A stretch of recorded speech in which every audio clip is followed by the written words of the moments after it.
Welcome, everybody. And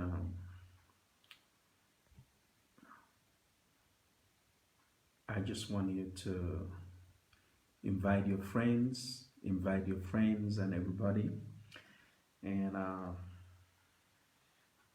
share this video as much as you can. I know we're going to have a great time today. I'm still waiting for people to come in. Just come in. Just come on, come on. Invite your friends and share this video. I really want you to share this video. We're going to talk about Africa, maybe in a deeper way, maybe in a way that I truly feel He's really going to bless you. So invite people, come on in, come on in, come on in. Let me wait for people to come up. I want you to continue to share, continue to share, continue to share. Yes, share it on your group, even your WhatsApp group. Share it any way you can. Um, let's get in wherever you are, wherever you are. Let's do it. Yes, yes, yes, yes. Wherever you are, just keep inviting people, keep sharing it. I want to see more people sharing this platform so that many can be able to get to enjoy today. Um, Today, I want to speak about Africa, so I want more people to come in and hear. Come in, come in, come in, come in. I still want more people. I still want you to share. Keep on sharing, keep on sharing, keep on sharing. Um, yes, keep on sharing. I'm here to be a blessing to you. So keep on sharing, keep on sharing. I want you to share it to as many platforms as you can. I want many people to come and share it on your Facebook page, share it on your Instagram if you can, share it on your TikTok if you can. Yes, help us share it, help us share it. I want more people to come in. That's why I'm a little bit delaying, but we just in any moment from now we're gonna start. We're gonna start. We're gonna start. We're gonna start. We're gonna start. Um, well, ladies and gentlemen, I want to give honor to my good friend Archbishop-elect Amos Benro for giving me this platform to come in to talk about Africa.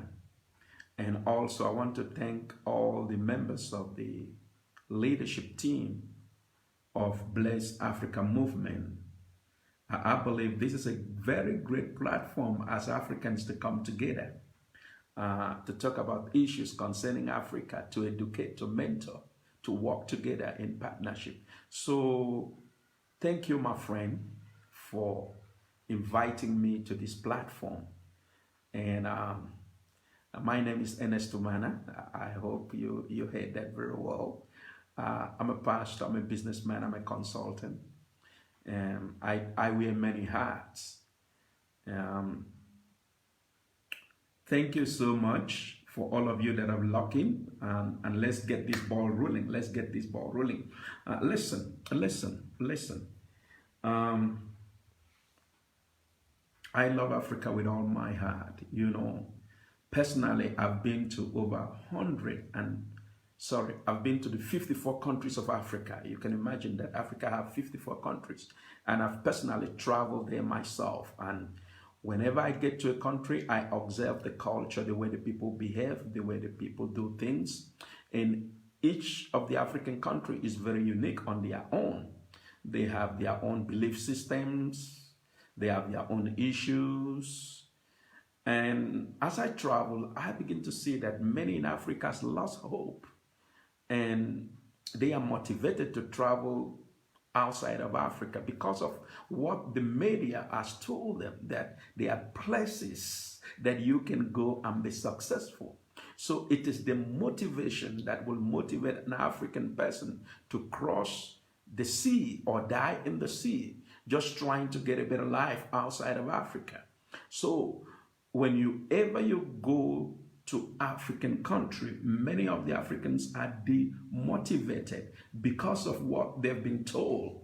But in a general term, Africa is really doing better than it was 20 years ago. Africans are succeeding, yes. Africans are striving, Africans are blossoming. It depends on where you are, it depends on what you see. Africans are getting motivated. And so many Africans are believing in this continent that it can do better, it can grow. Yes, Africa can grow. Listen, today I want to talk about healing Africa through peace. And listen, let's say this. Healing are in many categories. The first category can be physical healing, emotional healing, spiritual healing, etc., etc. Listen, physical healing is very important for our body, and emotional healing is very important so that we can be able to function. Mind healing, spiritual healing, whatever healing you can talk about. It is through healing that anything becomes healthy. You know, we got to heal in order to be healthy. And if you're not healthy, you cannot function very well. And there is so many mental sickness among the African people. And mental sickness is real. And why do we have to go through mental sickness? It is because of situations that we find ourselves in. It is because of the environment is not healed. And that is why it affects us mentally. So when you get to so many African countries or African people, they have mental issues. So it is very important for us to develop a better mental capacity to produce in Africa. We got to be healed mentally. Very, very important. I wanted to know this. Very, very important. We have to heal mentally because it is at mental capacity that we can become productive. When our mental ability is not good enough, we can never produce. So whatever you do in life, you got to protect your mental capacity. You've got to protect your mind. Your mind is the biggest asset that you have, not even money. Because if your mind is productive, you can be able to bring out something out of nothing. So we have to protect our mind. Yes, the mental capacity to produce and to perform is very, very important. And that's why medical people talk so much about mental health. So mental health is important. Now, you cannot prosper in many areas of your life unless those areas are healthy, like marriage, relationship, career, business. Listen, you can never prosper. Prosperity is important, but you can never prosper in any area of your life except those areas are healthy. No marriage can succeed without a healthy environment. You know, no career can succeed without a healthy environment. Yes, no business can blossom without a healthy environment. For us to succeed, we need to create an healthy environment. And there cannot be an healthy environment without a peaceful environment. Those are the things that you need to take into account. Yes, we need to understand this. Very, very important. This is very, very important. Let me tell you again, in order for you to prosper in any area of your life, yes, in order for you to prosper in any area of your life, those areas need to be healthy. No marriage can succeed without an healthy environment. No business can succeed without an healthy environment. So these are very, very important. In order for you to blossom, in order for us to blossom in Africa, we need a healthy environment. And this is what I'm trying to say. Without peace, there can never be an healthy environment. Now, we can obtain individual peace, because one of the things that we lack is that we want to wait to see corporate peace before we can proceed. No, we can obtain individual peace. I hope you understand what I'm saying. We want everything in our country to be peaceful before we can proceed. But we can observe or obtain individual peace. Make wherever you are peaceful in order for you to produce. Make wherever you are, make your marriage peaceful in order for you to enjoy your marriage. Make your career environment be peaceful in order for you to enjoy your career. Whatever you do, I want you to really make that environment peaceful. Make your business environment peaceful. Because when your business is full of strife and conflict, you will never succeed. Now, let me talk about peace. I'm trying to get more. Let me talk about peace. I describe peace as living and operating in a non-strife or conflict-free environment. So in order to be healing in Africa, there must be peace. Now, I talk about peace as living and operating in a non-strife or conflict environment. You see, when there is strife, when there is conflict, when the environment is hostile, you cannot operate adequately. You cannot release your mental capacity. You cannot release your productivities. You can never release certain things in your life or be productive when the environment is hostile to you. So in order for us to strive, in order for us to blossom, we need a non-strife environment, a non-conflict environment. So that is why it's very, very important for us to make sure that our environment is conducive for production. That is why so many companies on this aid will spend so much money to produce an enabling environment, a productive environment, a serene environment, a good environment in order for their workforce to progress.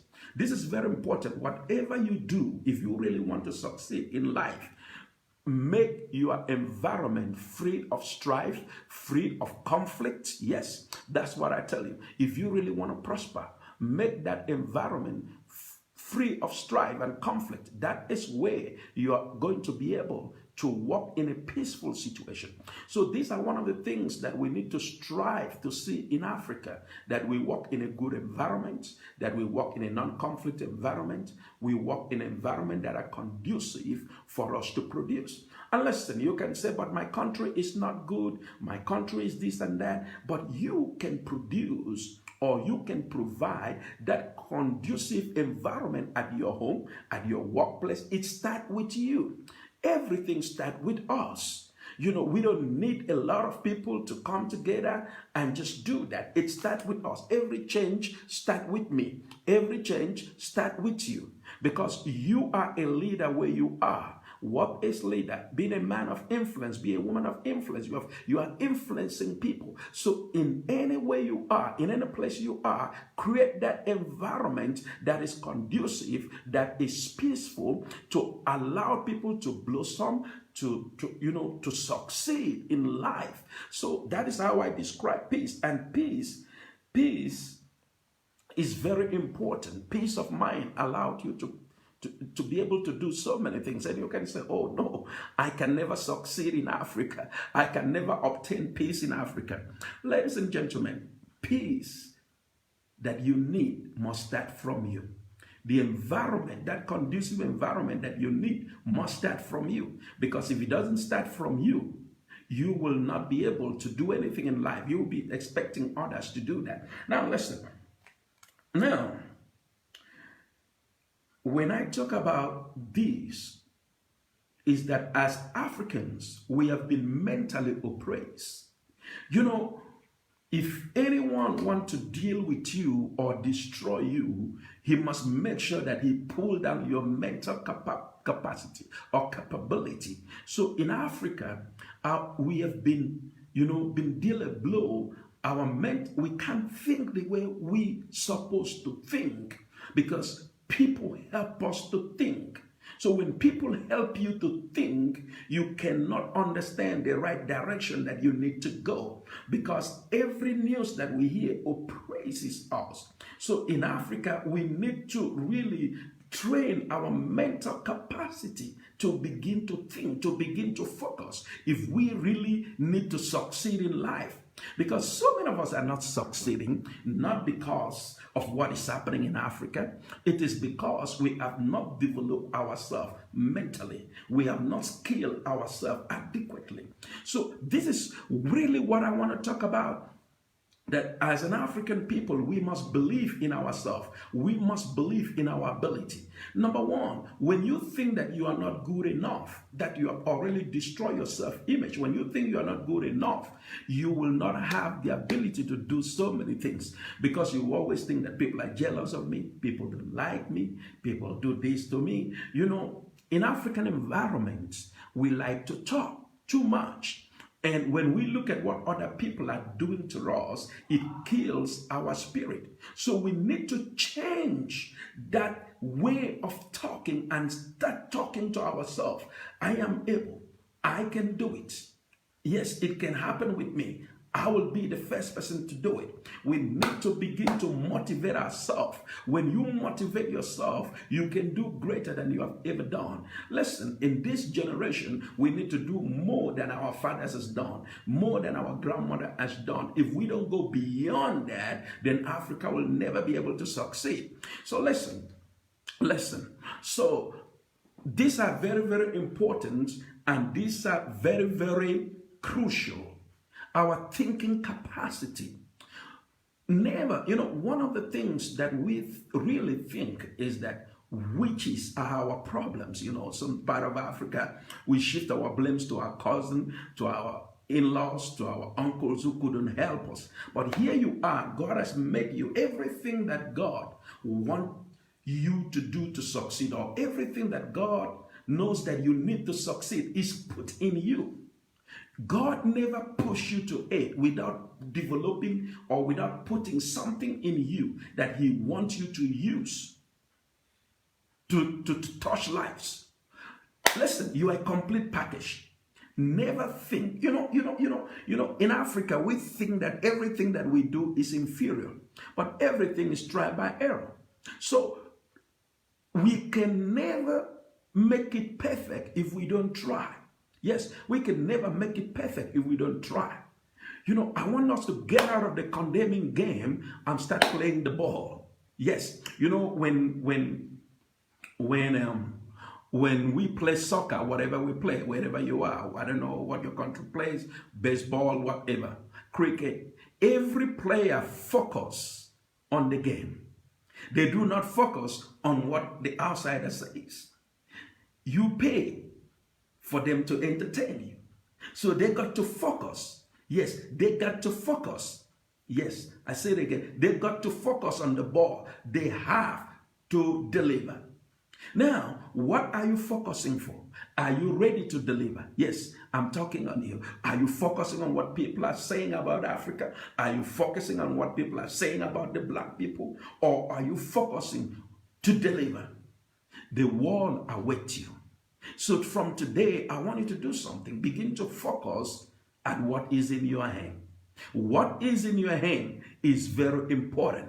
That is why when the prophet told the woman, what do you have in your house? And she said, I have nothing but a little jar of oil. The oil wasn't significant, but inside of the oil was where her livelihood need to come out. So many of you I'm talking to you say, oh, what are you talking about, Africa? There is nothing. We don't have anything. But whatever you think is little can be worked on so that it can multiply. It can be many. So that woman was shocked to discover that this little oil that she has, which she neglected, which she never thought of, can be anything good. But this little oil that she has, when she put it into use, he becomes a lifeline for his family. He becomes something that his family has eaten for generation to generation. So what about you? What do you have in your hand? What do you have in your hand that you have been neglecting? neglecting. You've been neglecting these things. You don't want it. You don't want to do nothing about it. But now I come to challenge where you are to go back to that little skill, to that little thing that you were doing that you think is less important. So I come to challenge you to go back to it right now and start believing in yourself. One of the things that you need to do is the ability to believe, because if you don't believe, you will never succeed. Because like I said, mental capacity is very important. We need to really work on our mental capacity, because what brings us down is when our mental capacity is low. Now, let's get back more. Rebuilding Africa. This is what I saw in Nehemiah. The guy called Nehemiah. In rebuilding Africa, you have to have desire, because the desire gives birth to action, and action gives birth to change. Now, because I'm a Christian, so let me use the illustration from the Bible. When you get to Nehemiah chapter 1, verse 1, Nehemiah had a desire to build the fallen wall of Jerusalem. Nehemiah said, Nehemiah said, our place has been destroyed. Nothing good has happened, but I cannot sit back and dwell on what has happened. I need to be a change agent. It must begin with me. Remember that Nehemiah was a servant. He was an insignificant person, but he desired change. Whenever you desire something, you need to put action into it, because whatever you put action into, change occurs. So many people in Africa are sitting idle and complaining. The wall of Africa is broken down. There is nothing good in Africa, but God is looking for the Nehemiah that will desire to build back the wall, to rebuild Africa. It's not by one person. It's not going to start with everybody. We're looking at what somebody else is trying to do. No. We can't look at what somebody else is trying to do. We got to look at what am I trying to do? Because you see, we all have part in Africa. Everywhere is our domain. We have a place where we dominate. Our house is our place of dominance. Our workplace, our business place is a place of dominion. We got to dominate our environment, no matter how little it is. We're not going to dominate the whole of Africa, but one by one, if we start to do something, if we have the spirit of Nehemiah, who said, no, I got to do something. We talk about our government, but our government become irrelevant when there is a man, there is a woman who is ready to change his or our own environment. They become irrelevant. We're not going to wait for them to make policies, to do all these things. We're just going to make a change. So Nehemiah said, no. I'm going to rebuild the wall by myself. I'm going to do something. When there is determination, when there is courage, there is power to do certain things. So Nehemiah, as we talk about, Nehemiah begin to say, now I want to talk a little bit about rebuilding the fallen walls of Africa. When walls are broken, it's open doors for criminal activities to take place in the vicinity. And the people living in that environment will not live in peace. In order for peace to reign, the wall must be rebuilt. When walls are built, it stops an intruder to take advantage of a fallen wall to attack its inhabitants. Wall offers securities that allow business, marriage, careers, education to strive and to prosper. Listen here.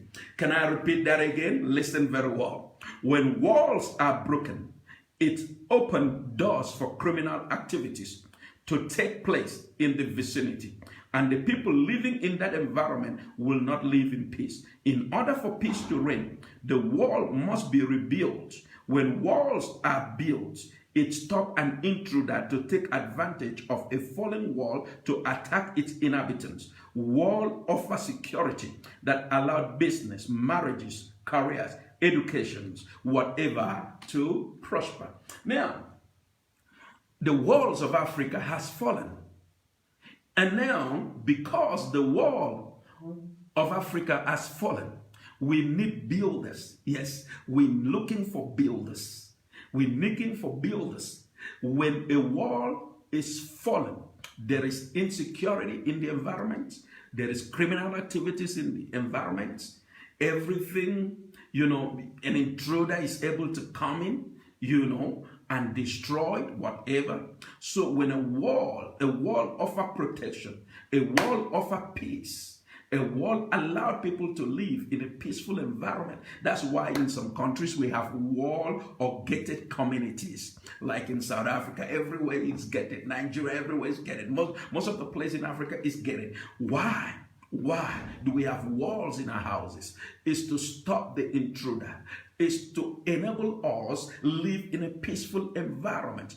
The walls of Africa has been pulled down, and we need builders. And who is going to be the builder? It's going to be me. It's going to be you. When you're fed up with something, you don't need to criticize it. You don't need to fight. You need to start building. You need to start rebuilding it. So wherever you are right now, you are the rebuilder. Yes, I come to talk to rebuilders this evening, and wherever you are, it might be morning in your place. And I want you to be a rebuilder. Very, very important. I want you to be a rebuilder. Because if we can have so many rebuilders, we will observe change. Instead of sitting down and criticizing and saying all those things, I don't like this, become a doer. Become a doer. Say to yourself, in my little environment, I will rebuild it. I'll rebuild my business. I'll rebuild my marriage. I'll rebuild my career. I'll rebuild my ministry. I'll rebuild my life, especially your life. I'm going to rebuild it. I'm going to be successful than I've ever been before. Because if you have determination, nothing can stop you. If there is a will, there is a power. And when there is a power, there is something that is about to happen. So that's why I got to tell you this, very, very important, ladies and gentlemen. We must be the builders of walls. Every wall that has been pulled down that allow insecurity, conflict, strifes, and whatever, wherever you are, the little house that you are, we must build those walls, because wall provide a secure environment. Every business that have a secure environment strive, blossom, prosper. Every marriage that have a secure environment prosper, bless. Every career that have a secure environment are blessed, and they can prosper. So we need to start rebuilding walls. It is very, very important to rebuild walls. And in Africa, there is so many walls that has been destroyed. The wall of motivation and mind development. So many people in Africa wake up demotivated. They wake up discouraged every morning. They don't see the reason why to go to job, to go to business. But that wall of motivation, you got to build back to yourself. That is very important. That you can do. To rebuild the mind development. You see, you can never succeed without developing your mind. It is what you know that helps you succeed more than others. It is what you know that gives you advantage over the others. So if you don't develop your mind will be stagnant. Your mind is a creative powerhouse. That is where everything revolves. So you got to quickly deal with it. That's why the Bible says, guide your mind. Guide your mind. So the wall of motivation and mind development must be rebuilt. The wall of infrastructure must be rebuilt. So we are sitting in a place that have what we call infrastructure deficit. We had to rebuild infrastructures again. Now listen, the wall of innovation and creativity has been pulled down. So now we have to begin to be innovative, creative. You see, where there is peace of mind, there is ability to create something. You know, one idea from you can change the life of so many people. There are so many inventions that has not been invented, even invention that need to be improved. So if we in Africa begin to rebuild the wall of innovation, the wall of creativity, I'm going to be creative. Yeah, it is very important. I'm going to be creative. It is very, very important. It is very, very important. We need to be creative. You see, it is your creativities that will make you outstanding. Yes, get that. It is your innovation that will set you apart from others. So you need to rebuild the wall of creativity in your life. It is very important to be creative. When you are creative, you always do what others don't do.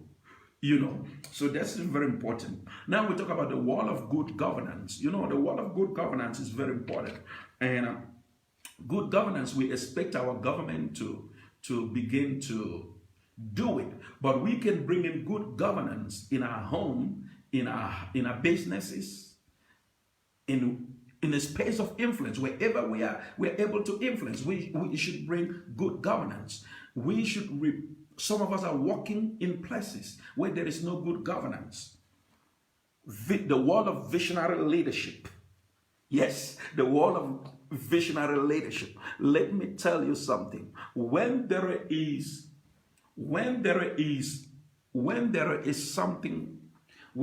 visionary leadership, you are able to do more than others because you see the future. You do things always about the future. For the future to be better, we have to create it now, so that the people that are coming after us can see that the future is better, because somebody see the future and begin to create it. Right now, as I'm speaking today, somebody is seeing a new way that life will happen and begin to create. Even in churches, do you know that our churches don't have visionary leadership? We have prayer warriors. We have got great prayer warriors. But that is why Africa is dying. We don't have visionary leaders who can see things that others don't see, who can do things that others don't see. Visionary leaders boil down to creative leaders, people who are able to create something, or people who are able to innovate something. So Africans, we need to rebuild the wall of visionary leadership. Visionary leadership. We need to rebuild the wall of systems being put in places. You know, we're struggling today because systems are not being put in places. When systems are put in places, it runs itself. It runs itself. That is why when you get to television, every system in that television is put into place. When you do the on, it's on. When you do off, it's off. So in order for us to succeed, we need to build the wall of systems being put in places. Right. Let me move a little bit.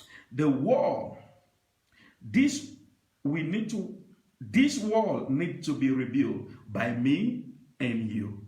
I don't know about you, but I can ask you today, are you ready to rebuild your wall through visionary leadership, through self-motivation, through mind development, through infrastructure, through innovation and creativity, through good governance, through visionary leadership, through systems being put in places? It's very, very important if we want to see Africa of great things, or if we want to see ourselves moving higher in life. We have to begin to build the walls that has been destroyed in our marriages, in our government, in our place of leadership. Wherever it is, it might be the church. We need to begin to rebuild those walls so that we can be able to strive in a better environment. There is nothing as great as moving in a better environment. Now, pioneering. We need to raise up the wall of pioneering. It's very important. Moses and the Israelites receive a new mantle from the old staff. Now, let's get in here. When Moses had a vision or had a dream to be able to lead his people, and he did not know how to go about it, so he thought that he's going to kill somebody that killed them, and his people are going to support him. But he was unfortunate that when Moses killed that guy, his people turned against him. He has to run because he didn't understand what to do. He just thought by killing people, things are going to happen. There's some of us that have a wrong mindset on how to do things. And we strived and it didn't work. And we wonder, why did this thing not work? And God now sent Moses to the backside of the desert to teach him how to look at things, to observe things. It was a place of observation. It was a place of training. It was a place where God wanted to give him a new insight, a new perspective on certain things, on how to become a leader. So God has to first of all take him into the wilderness to prepare him. Some of us, we are taken to wilderness and we stay in wilderness forever because wilderness damage our self-image. Wilderness can damage your mind. Wilderness can damage your production capacity. Wilderness is a very tough place. But when we are in the wilderness, there are certain things that we need to look at. We need to look at I've wrote some things down. So let me get down to really see what I have looked right down. There is one thing that we must rekindle in the wilderness. It is called passion.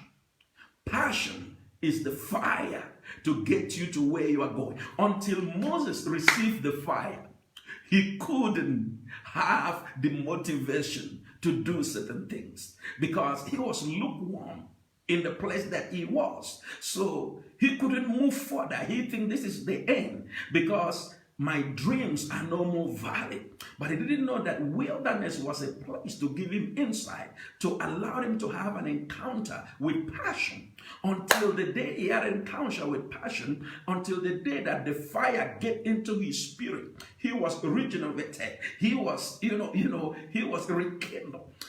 Until fire catch your vision, you will not be able to run with it, ladies and gentlemen, until there is fire that is put in your spirit. That fire, doesn't matter whether you are 80, whether you are 90, it will make you run like a little child of 21 years old. It will give you energy. It will give you power. In a place where you encounter the fire will always give you a mantle. And the mantle can actually, there's something that I wrote down that is very, very important. Do you know, God said something to Moses. He said, what is that in your hand? I like the way God deals with some of us. What is that in your hand? Moses said, it's just a staff. He said, yes, whatever you have in your hand, it's enough to fulfill your mission. Moses didn't understand. Why did God tell him that the staff is enough? He didn't need battalions. He didn't need all these people. But God tried to tell him, what you have in your hand, it's enough. What I'm going to do is to make you encounter the fire. And when the fire touch what you have, Moses been having this staff for a long time. He thought that this staff was just for him to take care of the goats, the sheep, and all whatever he should take care of. He didn't know that this staff is what God gave to him in the wilderness that will make him successful. If you read the story of Moses, you remember that whenever he put the staff up, things begin to happen. Plagues begin to come down. He didn't know how powerful this plague is.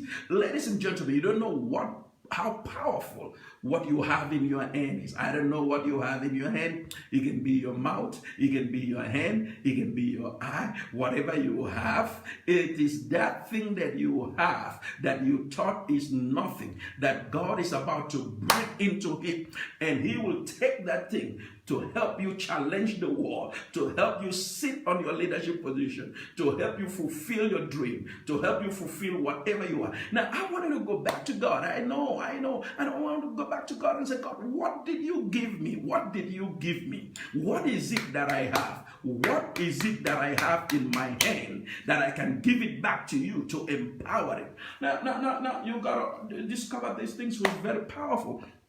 Whenever this man, Moses, goes, he goes with the staff. Whenever he stretched forth the staff, do you know that when he stretched forth the staff, the Red Sea opened? You know, whatever you cannot do in the physical, when you discover your purpose, when you discover what you have, God will give power to what you have. And with what you have, you can open any Red Sea. Oh, ladies and gentlemen, there is no obstacle. There is nothing that can stop you from succeeding in your life. There's nothing like that. There's nothing that can stop you from succeeding in your life if you carry the staff of office. The staff of office is very important. The authority that God impacted into you is what I call the staff of office. When you carry the staff of office, your business is going to blow, because you don't come to business as an ordinary human being. You come to business as a man given passion, given fire, given a mandate, given set apart to do certain things. We come to this world set apart to do certain things. And when you understand that God is backing you in what you're going to do, you're going to run like Moses. Moses couldn't even wait to deal with Pharaoh. There are so many Pharaohs that are standing in our businesses, in our ministries, in our career, and there is a staff that God is giving to us, an ordinary staff that we never think is something. God is giving it back to us and let me breathe into it. God is putting fire into our spirit. You know, people that are old think that they are finished. No. Even at 80 years, Moses was not finished. He needed a fire to take him to where he wants to be. So from that very day, Moses was able to confront Pharaoh. Pharaoh was nothing before him. Let me tell you something. Things that are so big before you today, I believe that when you understand what I'm preaching about, you're going to stretch forth your staff and authority, and they're going to just crumble. They're going to just crumble. There is nothing too big in Africa that we cannot achieve. Ladies and gentlemen, we can do that. And that's why I come here to encourage you. Now, one of the things that I want to talk about is action. You know, we need to build a wall of action. We need to build a wall of action. The desire for change will demand that you take a step of action.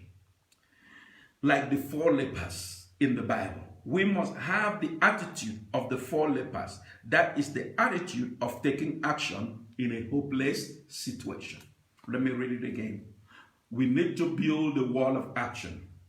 The desire for change will demand that you take a step of action. Like the 4 lepers in the Bible, we must have the attitude of the 4 lepers. That is the attitude of taking action in a hopeless situation. Now, one of the things that will make you win in life is the power of your attitude. It is your attitude that demands your altitude. Wherever you're going to fly, you need a positive attitude. Now, the Bible talks about the 4 lepers. These were the guys that were pushed aside. They couldn't go to the camp of the people. They couldn't go to the camp of the enemy. So otherwise, the society rejected them and thought nothing could come back to them or nothing good can happen to them. So the society said, okay, fine.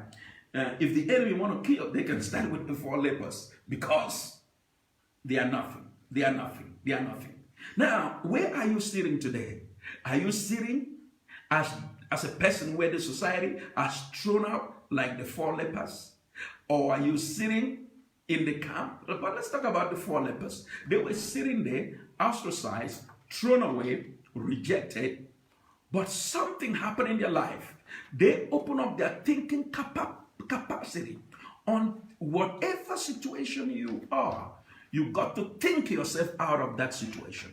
You see, that is why I talked earlier that mental capacity is very, very important.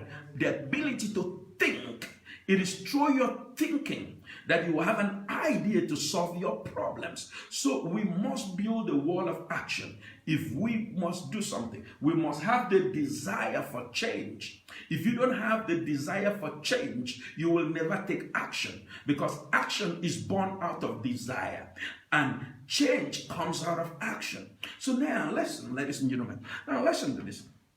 The four lepers sit down and then they think and say, look, if we sit down here, we died. If we go to the enemy camp, we died. So if we really desire a change, we need to get out of where we are sitting now and take an action. So I come to tell all the Africans, wherever you are sitting is not good enough. Stop sitting in the complaining zone. Move out to the action zone. It is where things are happening. You see, these four lepers could have never succeeded if they never move into the action zone. Now, as a people of Africa, we're going to move to the action zone, and we're going to come back with bounties. We're going to come back with blessings. We're going to come back with change. We're going to come back with great things in our life. Take action. Take action. Take action. That's what I come to tell you. We must build a wall of action. We must tell ourselves, I can't sit down here to die. I must rise up and do something. God honor those who do that. Even nature honor those who do that. Those who step out of their zone or comfort zone. You know, sometimes, listen, these four lepers were in a comfort zone. So they didn't mind. They were ostracized. Nobody think good about them. So you see, let me tell you something. It is challenge that will push you. If your challenge doesn't push you to succeed, then you don't have challenge. But your challenge must push you to succeed. You must have an enemy in order to rise. Your enemy helped you to rise. You see, what has been happening in Africa is the enemy to our life. It helped us to become creativity. That is why the things that are happening in Africa has helped so many to rise. Imagine if we were in a comfortable society, everything is good, you will never rise. But thank God for enemy. I always tell to people, if you don't have an enemy, then God has forgotten you. And also the devil has forgotten you, because you need an enemy to rise. So some of us, human being may not be our enemy. It may be conditions of life that has been our enemy, that has now provoked us to take action. Like the four lepers, I want to say, don't sit down here. Rise up and do something. Take action. Now, the last one I want to talk about is teamwork and mentoring. Now, David, if you look at the Bible, 2 Samuel 23, from 8 to 9, David was a man known as a very successful warrior. If you need to succeed, you need to build a wall of teams. Great teams become successful. You need to be mentors to some other people. Now, listen to this.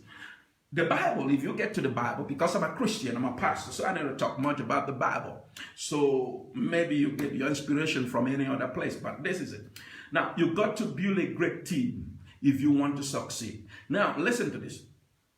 David, the Bible said, people that were criminals, people that were thieves, people that were despondent, people that were depraved, they all run to to David. And David began to train them. They begin to work together. And in the book of 2 Samuel 23, verse 8, it is where that you see it talks about the mighty men of David. Now, let me tell you something. One of them was able to kill 800 people with one sword. Shh. That's it. One of them was able to kill 300 people with one sword. Shh. One of them was able to kill 2 people that looked like a lion and even kill a lion. David said, I want to drink water. And this guy break into the gate of Jerusalem and get to where the army is. And then they fetch water out of it and bring it back to David. They were all trained. They were all so powerful. Let me tell you something. Never be the only hero. Raise up your people with you. Train your people with you. Let your people do better than you have ever done. Because after you, they must rise another generation. I don't believe that you have succeeded until the next generation succeed. That's what I believe. That is why you discover that we never succeed in Africa, because the last generation were not successful. And that's why this generation is not successful. If this generation becomes successful, the next generation will become successful. Don't only think about yourself. Think about the people around you. Think about how you're going to build a great team. It's very important. Building a wall through team building. Building a wall through mentoring.